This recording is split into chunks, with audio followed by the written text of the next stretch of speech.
You think this is strength? Holding on?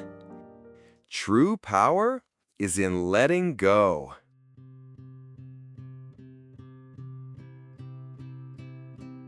Today, we do not seek to give more.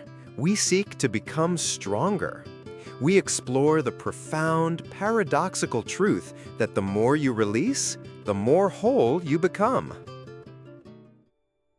We must now turn the jewel and see generosity from another angle, not as giving away, but as building within. Most people think of generosity as weakness. If I give too much, I'll be taken advantage of.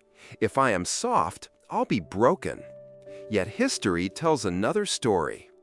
Marcus Aurelius ruled the vast Roman Empire, but his true strength lay not in legions or laws. It lay in his restraint, his willingness to forgive, his refusal to become bitter in the face of betrayal. His generosity was not naivety, it was inner strength, born of a disciplined soul. Generosity requires courage. It takes moral courage to give when it would be easier to hoard. It takes integrity to release when your ego wants to clutch. It takes character to trust that your worth is not diminished by what you offer. Generosity, then, is not weakness. It is power refined into grace. It is the soul saying, "I am so strong, I need not cling." Picture yourself as a mountain, strong, unmovable, rooted deep into the earth. The winds whip around you, demands, criticisms, expectations, but you remain steady. Now imagine the mountain giving, not by crumbling, not by falling apart, but by allowing rivers to flow from its snowmelt, nourishing valleys below. Its strength creates abundance for others, and yet the mountain loses nothing of its height, nothing of its majesty. This is generosity as inner strength. You give not because you are weak, but because you are whole. Generosity, like all virtues, is a mirror. It reflects back to us who we really are. Ask yourself, how do I give? When I give, do I give with strings or do I release? Do I give from emptiness or from fullness? Do I give to be seen or to be free? Your answer reveals not the nature of generosity, but the nature of your soul. Seneca said, "He who gives quickly gives twice." Why?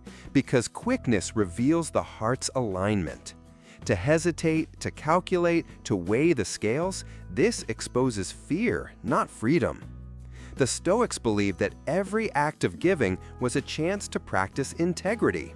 Each gift, no matter how small, was a rehearsal for the kind of character you are becoming. So look into the Stoic mirror. Are you building a character that clings or a character that trusts? A character that controls or a character that releases? A character of scarcity or a character of abundance? Imagine holding a mirror clouded with dust. You can barely see your reflection. This mirror is your soul, fogged by fear, pride, and calculation. Now picture yourself wiping it clean, stroke by stroke. With each act of true generosity, the dust clears. Finally, the surface gleams. You see yourself as you truly are, not small, not lacking, but radiant, whole, expansive. This is the mirror of generosity. It does not just reveal, it transforms. So we see, the mirror of generosity does not just reveal, it transforms.